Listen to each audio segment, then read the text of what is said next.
Bonjour. On a vu dans le premier chapitre introduction Linux. Deuxième chapitre, c'est présentation Linux. Troisième chapitre, on va faire ce qu'on appelle une installation et exactement on va choisir ce qu'on appelle la distribution Ubuntu 9. Avant de commencer, on a déjà vu que chaque distribution contient un noyau. Certains logiciels de projet GNU, par exemple FTP, par exemple X11, OpenOffice, etc.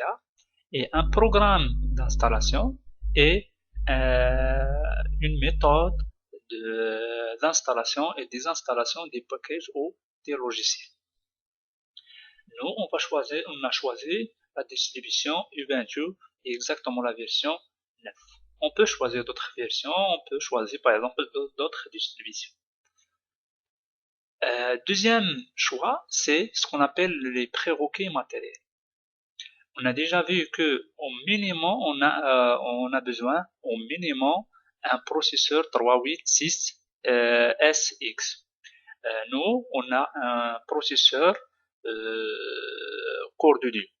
Et on a déjà vu que au moins 8 mégas, on va utiliser 512 de RAM dans notre cas, et on a besoin au minimum 40 mégas.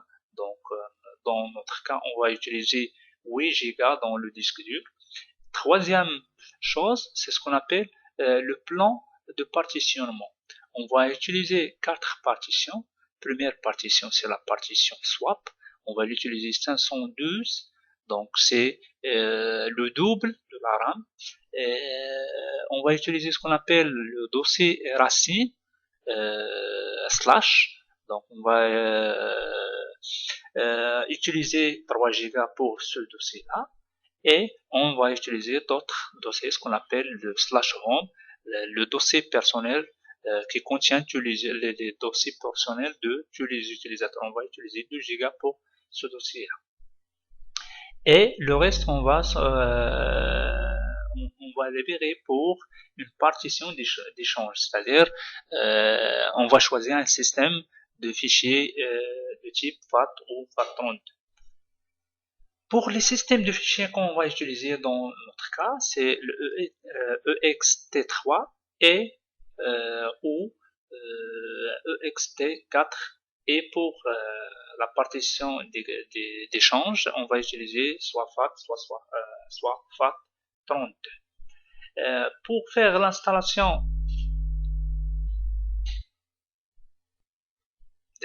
donc on va commencer l'installation Ubuntu 9. Donc, des questions qu'il va poser le système, c'est la langue. On va choisir comme langue soit pour l'installation, les étapes d'installation, soit pour le clavier. On va choisir ce qu'on appelle français, la langue française.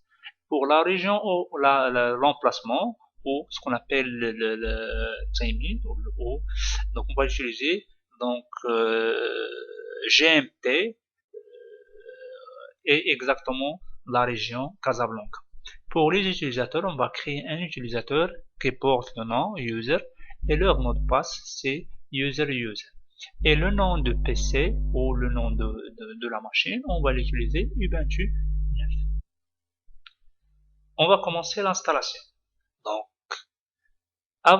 on va l'insérer le CD-ROM.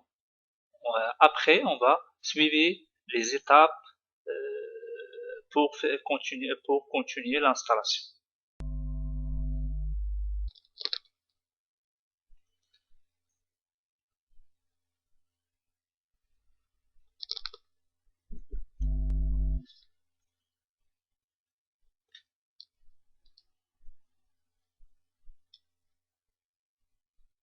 On va choisir ce qu'on appelle, on va l'insérer le CD-ROM et après elle va me donner par exemple la première question, c'est quelle langue vous choisissez. On va choisir, on a dit que on va choisir la langue française.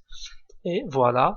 Donc ici, il va me donner plusieurs options, soit ici c'est-à-dire comme live, ou on peut par exemple le deuxième choix, soit installer. Donc première étape. Donc avant de par exemple de faire l'installation d'un CD-ROM, on va faire le tester et après on va commencer l'installation. On peut par exemple vérifier si le disque contient des erreurs, le disque ou ce qu'on appelle le DVD de ROM. On peut par exemple faire tester la mémoire et on peut par exemple démarrer donc à partir du disque dur. C'est-à-dire on peut par exemple ignorer ces étapes-là. Donc déjà, moi je suis déjà testé par exemple la version et j'ai déjà testé ce qu'on appelle le disque et la même chose pour la mémoire. Donc on va commencer directement l'installation d'Ubuntu. Ok, installer Ubuntu. Ok,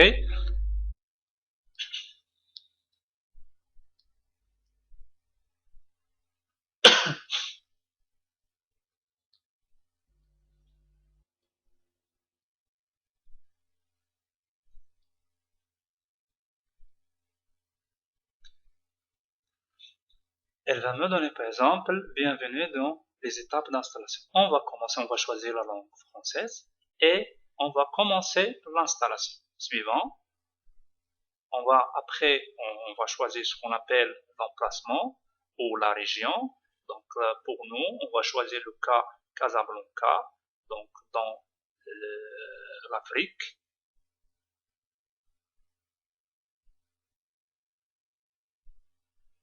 Et exactement, c'est ville Casablanca. C'est bon. Suivant, deuxième étape, c'est ce qu'on appelle disposition du clavier. C'est la langue du clavier. On a déjà choisi la langue française et on va mettre suivant. Ici, c'est ce qu'on appelle l'étape suivante, c'est le partitionnement. Pour le moment, on a un disque dur vierge. On va créer les partitions, etc. Définir les partitions manuelles. On peut par exemple faire choisir par défaut, c'est-à-dire le système qui va faire le partitionnement, mais dans notre cas, on va par exemple faire personnaliser donc le partitionnement. On va créer, on a par exemple, on va créer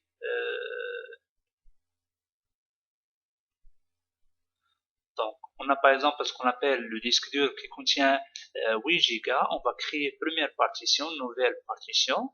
Donc le système de fichiers c'est swap et la taille, leur taille c'est 512.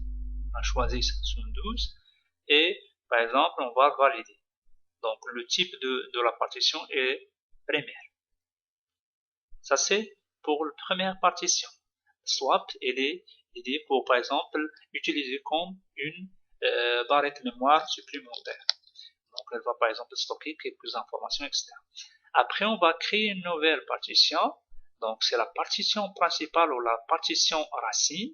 Donc on va choisir ce qu'on appelle le slash. C'est le dossier ou la racine.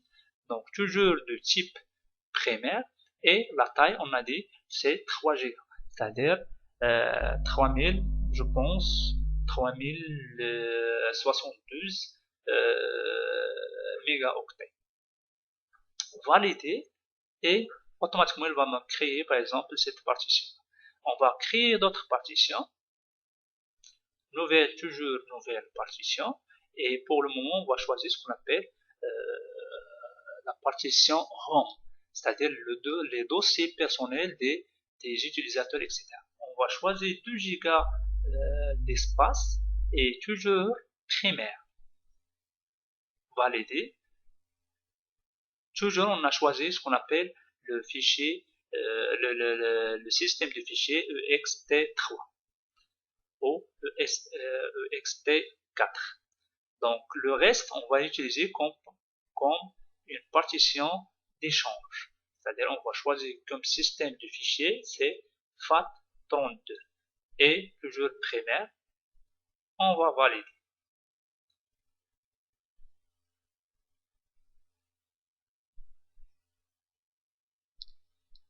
On va par exemple commencer suivant. On a déjà fait le partitionnement, 4 partitions, la partition swap, la partition par exemple de dossier racine, et par exemple on a ce qu'on appelle le slash home et une partition d'échange.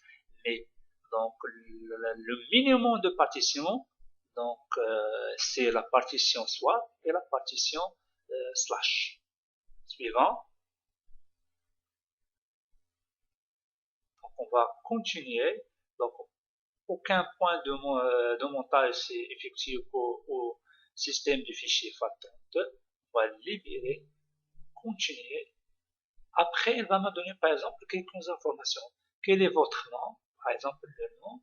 On va utiliser ce qu'on appelle Ubuntu. Et le nom d'utilisateur qu'on va créer, par exemple, quel est votre nom d'utilisateur que vous voulez utiliser pour vous identifier. On va utiliser user, le mot de passe, user. La même chose, on va confirmer le mot de passe, le nom de poste ou de la machine, on va utiliser Ubuntu 9, par exemple.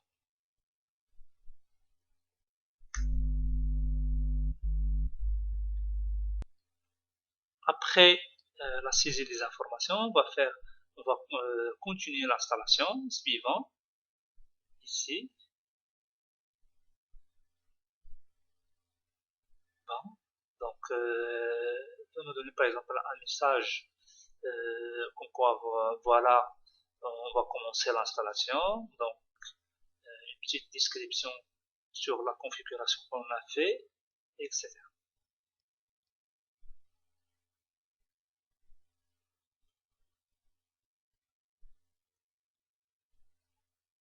On va faire installer.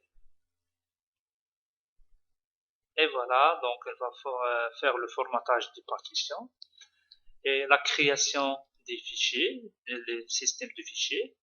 Et après, elle va faire l'analyse des fichiers.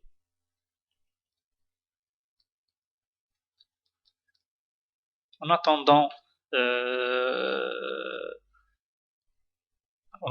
par exemple, en attendant le suivi, donc elle va copier des fichiers. Après, elle va faire une installation. On a dit que on a choisi la version 9 parce qu'elle est, par exemple, elle contient soit la partie graphique, soit la partie ce qu'on appelle shell ou terminal. Donc pour les nouveautés versions, par exemple la version 11, la version 13, etc. Donc il utilise juste le graphique et non pas par exemple donc ce qu'on appelle le shell, etc. On a besoin de shell pour bien comprendre ce qu'on appelle les commandes Unix, etc. Donc, par exemple, il va l'installer, par exemple, la version 9. Donc, il va l'installer ce qu'on appelle, qu'on va, par exemple, discuter sur ça. Par exemple, l'environnement graphique GNOME. On a d'autres environnements, comme par exemple KDE. Donc, KDE qui rassemble, c'est la même chose que, par exemple, elle rassemble la même chose que, par exemple, le graphique Windows, etc. Démarrer, par exemple, panneau de configuration, etc. Donc, pour le GNOME, on voit, par exemple, on a une différence entre le GNOME et KDE.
Donc après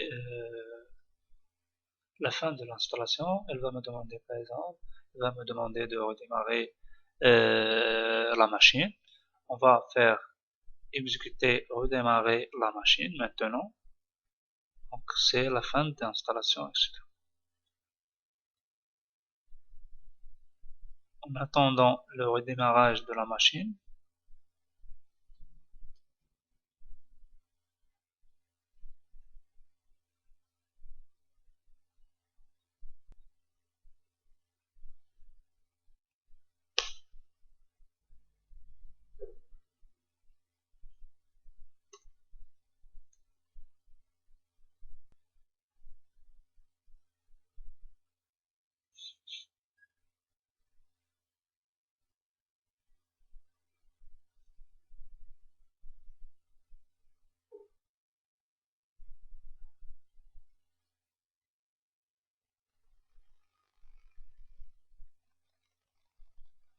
elle va me demander par exemple l'identifiant. Notre identifiant dans notre cas, c'est user.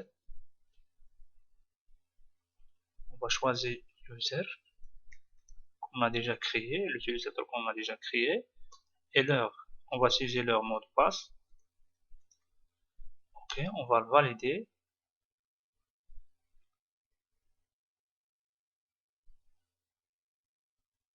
Et voilà, euh, la distribution ou le système Ubuntu 9, il est déjà installé. Bienvenue dans la distribution Ubuntu 9. Merci pour votre attention. Donc, à bientôt au cours prochain. Merci.